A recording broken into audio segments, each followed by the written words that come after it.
نحمدہ و نصلی علی رسولہ الکریم اما بعد قال اللہ تبارک و تعالی فی القرآن الکریم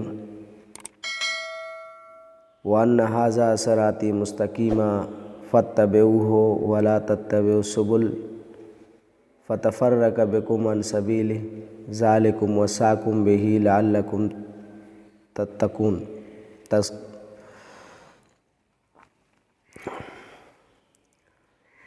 ہر طرح کی تعریف، کبریائی اور بڑائی اللہ رب العالمین کے لیے ہے،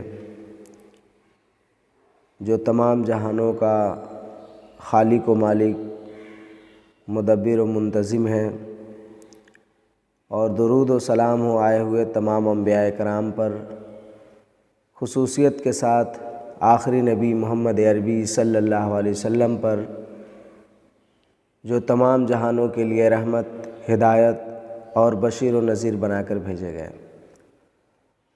محترم سامعین، آج کے درس کا عنوان ہے سلفی منہج کیا ہے اور اس کی ضرورت و اہمیت کیا ہے، یا اس کی ضرورت و اہمیت کے پیش نظر جاننا ہے اور سلفی منہج کے متعلق بھی جاننا ہے، یا اس کو منہج سلف بھی کہتے ہیں، تو اس تعلق سے ہمیں جاننا ہے۔ لہٰذا اس تعلق سے سب سے پہلی بات یہ بتانا ہے کہ اس کا اصول کیا ہے۔ اللہ تبارک و تعالیٰ نے قرآن کے اندر بیان فرمایا سورہ انعام میں، وَأَنَّ هَذَا صِرَاطِي مُسْتَقِيمًا فَاتَّبِعُوهُ وَلَا تَتَّبِعُوا السُّبُلَ فَتَفَرَّقَ بِكُمْ عَنْ سَبِيلِهِ ذَلِكُمْ وَصَّاكُمْ بِهِ لَعَلَّكُمْ تَتَّقُونَ۔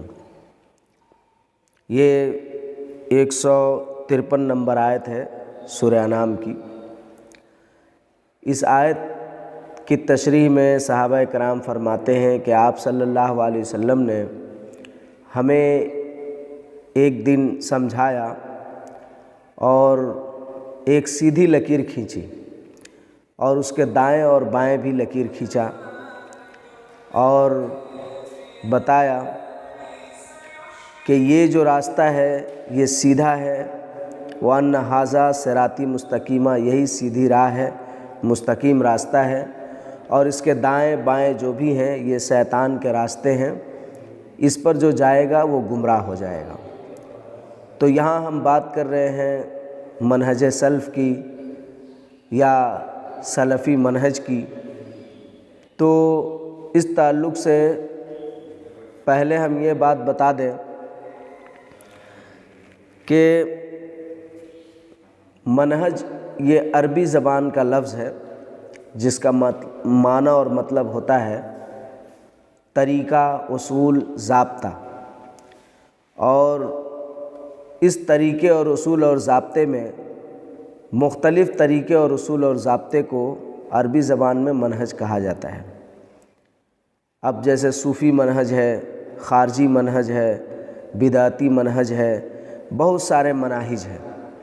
اللہ تبارک و تعالیٰ نے اس بات کی بھی وضاحت قرآن میں کی ہے کہ ہم نے ہر ایک کے لیے منہج اور اس کی شریعت بنائی ہے۔ تو اس اعتبار سے منہج کا یہ لغوی معنی ہے، اور اصطلاحی معنی میں کہ ایسا راستہ جو دین کی طرف جاتا ہو، ایسا طریقہ، ایسا اصول جس کے ذریعے دین پر ہم عمل کر سکیں۔ تو یہ ہو گیا منہج کا معنی و مفہوم۔ اس کے بعد ہے سلف یا سلفی۔ تو سلفی تو کہتے ہیں کہ جنہوں نے منہج سلف کی اتباع کی، اور سلف سے مراد گزرنے والے، جو آگے چلے گئے اور گزر گئے، ان کو کہا جاتا ہے۔ اس میں لغوی اعتبار سے سبھی شامل ہیں، مگر جب ہم اس کی تخصیص کرتے ہیں تو سلف و صالحین کہتے ہیں، اور سلف و صالحین کے اصطلاحی معنی میں صحابہ کرام، تابعین و تبع تابعین مراد ہوتے ہیں۔ جیسا کہ اللہ کے رسول صلی اللہ علیہ وسلم نے یہ بات بیان فرمائی کہ خیر القرون قرنی ثم الذین یلونہم ثم الذین یلونہم، یعنی میرا زمانہ بہتر ہے، پھر میرے بعد والوں کا، پھر ان کے بعد والوں کا۔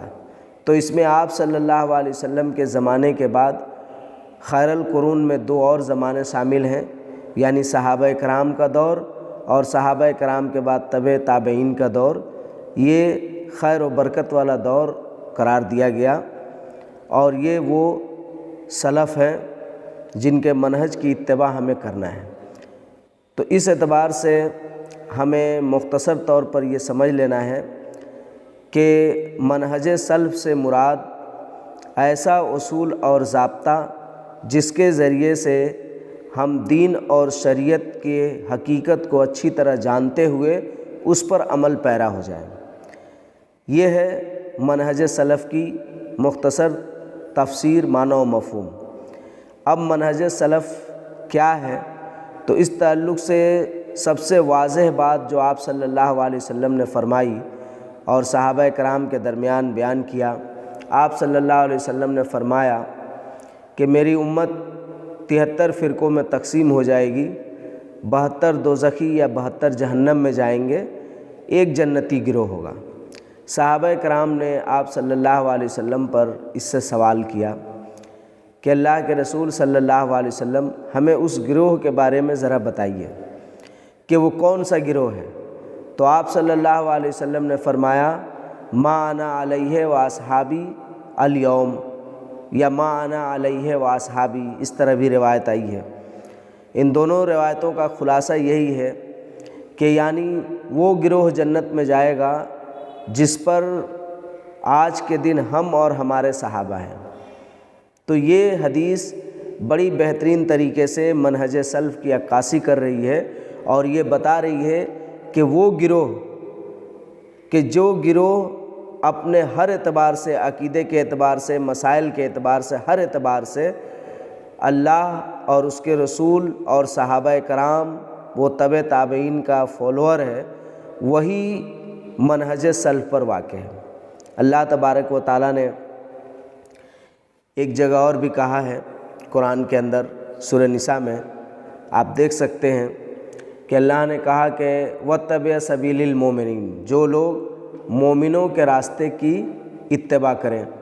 تو سبیل المومنین سے مراد بھی سلف کا منہج یعنی سلف والا راستہ ہے۔ اسی طرح یہاں سورہ انعام میں بھی اللہ نے کہا کہ وَأَنَّ هَٰذَا صِرَاطِي مُسْتَقِيمًا، یعنی ان تمام باتوں کا خلاصہ یہ ہے کہ منہج سلف کا راستہ وہ ہے جس کو صراط مستقیم کہا گیا ہے۔ صراط مستقیم کی اللہ تبارک و تعالیٰ نے قرآن میں یہ بات بیان کی ہے کہ تم دعا کرو اللہ سے کہ اللہ تمہیں صراط مستقیم پر چلائے۔ صراط مستقیم پر کون لوگ ہیں؟ وہ لوگ ہیں جن پر اللہ نے انعام کیا ہے۔ کن لوگوں پر اللہ نے انعام کیا ہے؟ قرآن کے اندر یہ بات موجود ہے صراحت کے ساتھ کہ اللہ نے ان پر انعام کیا ہے۔ کن پر؟ جو من النبیین والصدیقین والشہداء والصالحین۔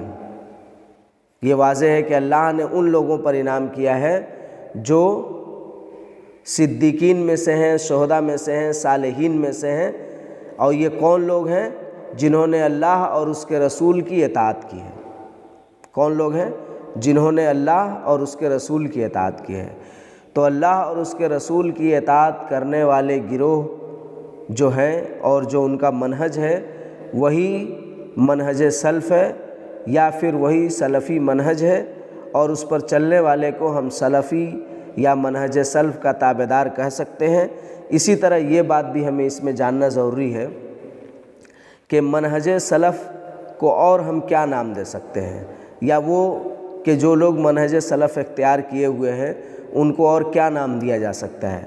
تو ان کے ناموں میں سے سلفی بھی ہے، اہل سنت والجماعت بھی ہے، اہل الاثر بھی ہے، اہل الحدیث بھی ہے، فرقہ ناجیہ بھی ہے، طائفہ منصورہ بھی ہے۔ یہ سارے نام منہج سلف پر عمل کرنے والے گروہ کو ہم دے سکتے ہیں یا دیا گیا ہے، اور اس کی بہت سارے دلائل ہیں کتاب و سنت کے اندر آپ دیکھ سکتے ہیں۔ تواریخ میں بھی موجود ہے کہ اس طرح کے بہت سارے نیک لوگ تھے تابعین میں سے، بزرگان دین میں سے جو اپنے آپ کو سلفی یا منہج سلف کا تابعدار بتاتے تھے۔ تو یہ ہوا۔ اسی طرح اس منہج سلف کی حقیقت جاننے کے لیے بہت ساری کتابیں لکھی گئی ہیں۔ مثال کے طور پر سلفی تحقیقی جائزہ، یا اسی طرح سے آپ دیکھ سکتے ہیں منہج سلف کے بنیادی خد و خال، اس طرح کی اور بھی بہت ساری کتابیں اس ٹاپک پر لکھی گئی ہیں جس میں آپ تفصیل سے جان سکتے ہیں۔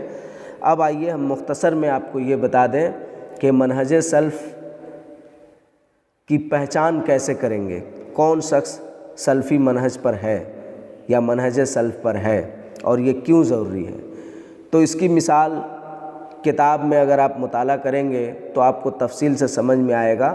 یہاں مختصر ہم یہ بتانا چاہیں گے قرآن کی ایک آیت سے مثال دے کر۔ اللہ کے رسول صلی اللہ علیہ وسلم کے زمانے میں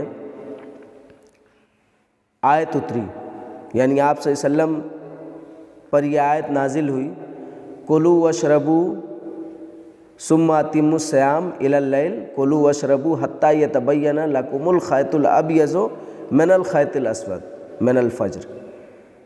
سحری کے تعلق سے قرآن کی یہ آیت نازل ہوئی کہ تم کھاؤ پیو، سحری کو روزے کو رات تک پورا کرو اور کھاؤ پیو یہاں تک کہ سفید دھاگے میں، یعنی کالا دھاگا سفید دھاگے میں تبدیل ہو جائے۔ یہ آیت جب اتری تو آپ صلی اللہ علیہ وسلم نے اس آیت کو صحابہ کرام کے درمیان بیان کیا۔ سارے صحابہ کرام اپنے طور پر گئے اور اس میں ایک صحابی تھے جنہوں نے اپنے تکیے کے نیچے 2 دھاگے رکھ لیے، ایک سفید دھاگا ایک کالا دھاگا، اور وہ رات کو اٹھ اٹھ کر دیکھتے رہے کہ یہ کالا دھاگا سفید دھاگے میں کب تبدیل ہو رہا ہے۔ یہ دیکھتے رہے یہاں تک کہ صبح ہو گئی اور وہ سحری نہیں کر پائے، روزہ نہیں رکھ پائے۔ اللہ کے رسول صلی اللہ علیہ وسلم کے پاس آئے۔ اسی طرح کی ایک اور مثال لے لیجئے کہ جب یہ آیت یا ایھا الذین آمنوا لم یلبسوا ایمانہم بظلم اولئک لہم الامن وہم مہتدون، یہ آیت جو نازل ہوئی کہ ایمان والو جنہوں نے اپنے ایمان کو ظلم میں ملوث نہیں کیا ہے، جنہوں نے اپنے ایمان کو ظلم سے ملوث نہیں کیا ہے، وہی امن اور ہدایت میں ہیں۔ جب یہ آیت نازل ہوئی تو حضرت ابو بکر صدیق رضی اللہ تعالیٰ عنہ اور کئی ایک صحابہ کرام پریشان ہو گئے، کہا کہ اللہ نے اب یہ کتنا بڑا ہمیں یعنی ایک طرح سے زبردست عمل دے دیا، ایسی بات کہہ دی کہ اس پر شاید ہی کوئی عمل کر سکتا ہے، ممکن نہیں ہے عمل کرنا، بڑا ہی مشکل ہے، کیونکہ کون ایسا آدمی ہے جو ذرہ برابر بھی ظلم اور ستم کا کام نہیں کرتا، ایک دم فرشتہ صفت ہو، ایسا تو کوئی انسان ہو نہیں سکتا ہے۔ تو یہ بات وہ لوگ لے کر صحابہ کرام کے پاس گئے۔ اسی طرح قرآن کی ایک اور آیت سورہ انبیاء کے اندر موجود ہے جس کا مفہوم ہے کہ بے شک جو عابد اور معبود ہیں وہ دونوں جہنم میں جلائے جائیں گے۔ اس آیت کے نازل ہونے پر کفار و مشرکین نے بھی وائلہ کیا، اہل کتاب نے بھی مذاق اڑایا۔ تو یہ دیکھیے یہاں سے سلفی منہج کی وضاحت ہو جاتی ہے کہ جب یہ تینوں آیتیں آپ صلی اللہ علیہ وسلم کے سامنے پیش ہوئی تو پہلی آیت کا آپ نے یہ جواب دیا جس میں وہ صحابی رسول کالے دھاگے اور سفید دھاگے کو رکھ کر یہ سوچ رہے تھے کہ یہ کب تبدیل ہو جائے، اس کا جواب آپ صلی اللہ علیہ وسلم نے کیا دیا کہ یہاں کالا دھاگا اور سفید دھاگا سے مراد تمہارا وہ دھاگا نہیں ہے جو درجی کا ہے، بلکہ کیا ہے؟ آپ صلی اللہ علیہ وسلم نے بتایا اس سے صبح صادق اور صبح کاذب مراد ہے۔ تو یہ قرآن کا ایک مفہوم ہے جو عام زبان میں کہا گیا، آپ صلی اللہ علیہ وسلم نے اس کے معنی کی تحدید اور تخصیص کی۔ اسی طرح وہاں بھی آپ صلی اللہ علیہ وسلم سے جب کہا گیا کہ اللہ کے رسول ہم میں سے تو ہر کوئی ایسا ہے جس سے ذرہ برابر تھوڑا بہت ظلم ہو ہی جاتا ہے، پھر کیسے یہ ممکن ہے کہ ہم لوگ اپنے آپ کو ظلم سے ملوث نہیں کر سکتے ہیں، پورا پاک اور صاف رہ سکتے ہیں؟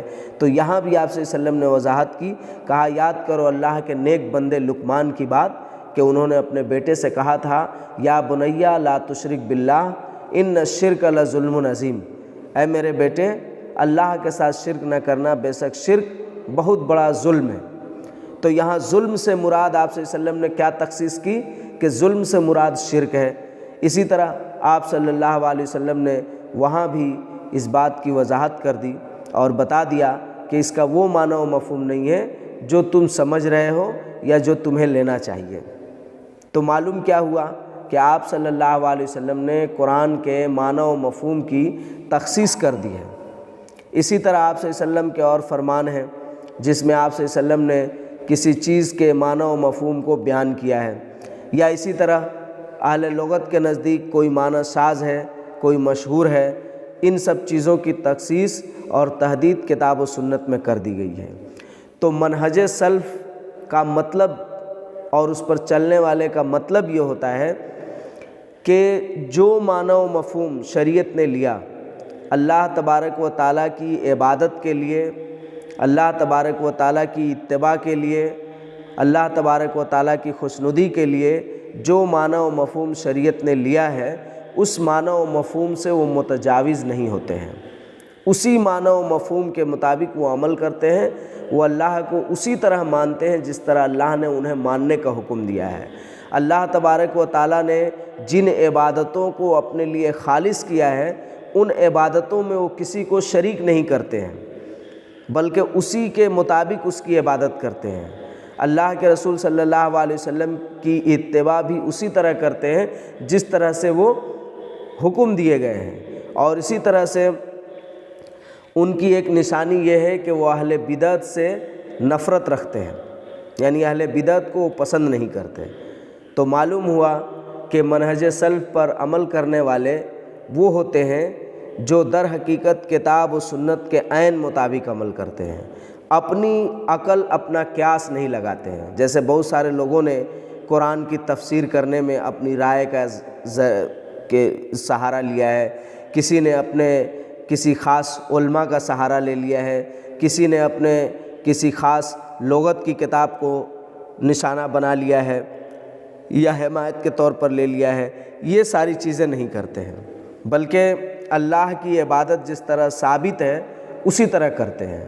اللہ تعالیٰ کی عبادت میں جو چیزیں شامل ہیں اس کو اللہ ہی کے لیے خالص کرتے ہیں، اس میں مزید نہیں کرتے۔ جیسے کہ ایک مثال آپ سمجھ سکتے ہیں کہ جیسے بہت سارے لوگ وسیلہ سے مراد کیا لیتے ہیں؟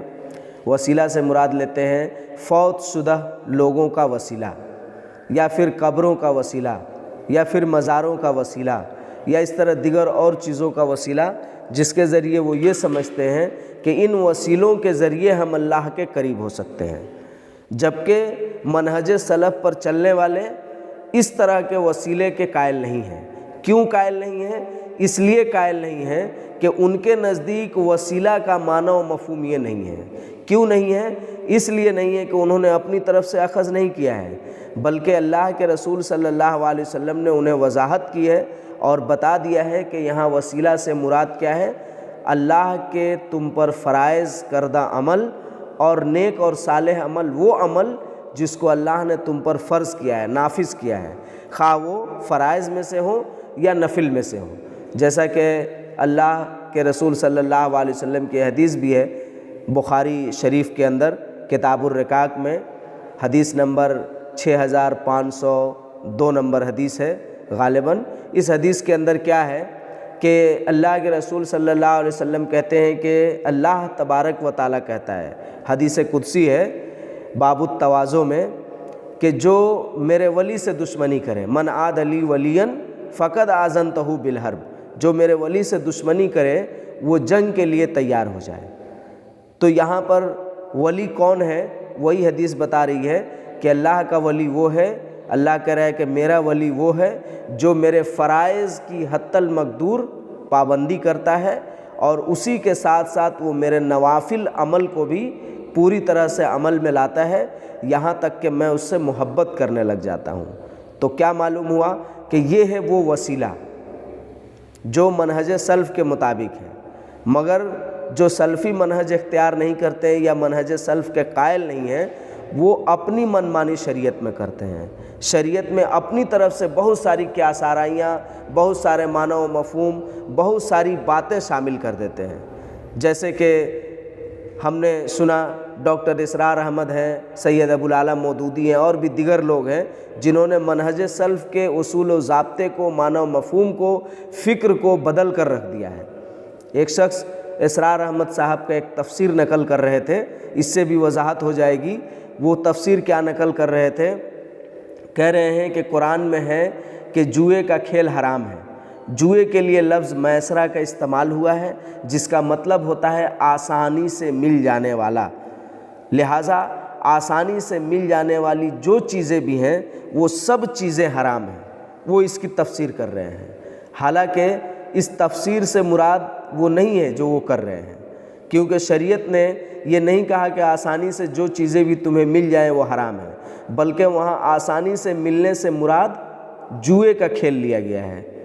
جس طرح کہ وما اہل بہ لغیر اللہ میں ان چیزوں کو لیا گیا ہے جو جاندار میں سے ہیں، جو غیر مسلم اپنے بت کی کیا کرتے ہیں، اپنے بت کے نام پر ذبیحہ کو ذبح کرتے ہیں، ان ذبیحہ کو ما اہل بہ لغیر اللہ کہا گیا ہے۔ اس کے مفہوم میں کسی اور چیز کو داخل کیا جائے گا تو وہ غلط بیانی ہوگی۔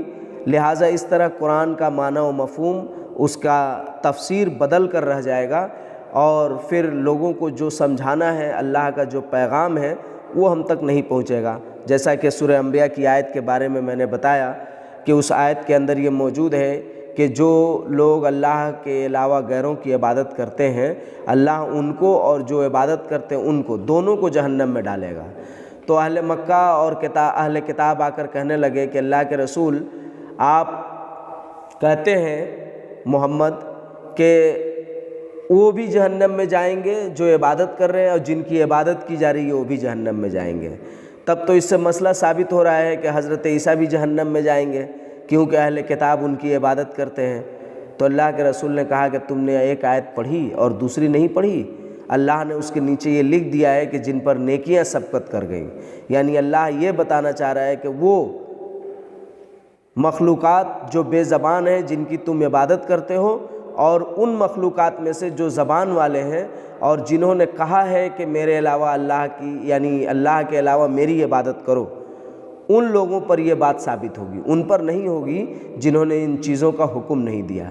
تو اس سے مفہوم اور خلاصہ یہی سمجھ میں آیا کہ اگر ہم منہج سلف کے مطابق نہیں چلیں گے تو ہم یہ نہیں جان سکیں گے کہ ہمارا عقیدہ کیا ہے، ایک مسلمان کا عقیدہ کیا ہونا چاہیے، ایک مسلمان کے مسائل کیا ہونے چاہیے، ایک مسلمان نماز پڑھے تو کیسے پڑھے گا، اور اس میں کیا چیزیں۔ اسی کا نتیجہ ہے جو آج بہت سارے فرقے وجود میں آ گئے ہیں اور بہت ساری گمراہیاں پیدا ہو رہی ہیں، اور نت نئے فتنے شریعت میں آ رہے ہیں، اس کے نئے نئے مسائل، نئے نئے تشریحات جو آ رہی ہیں۔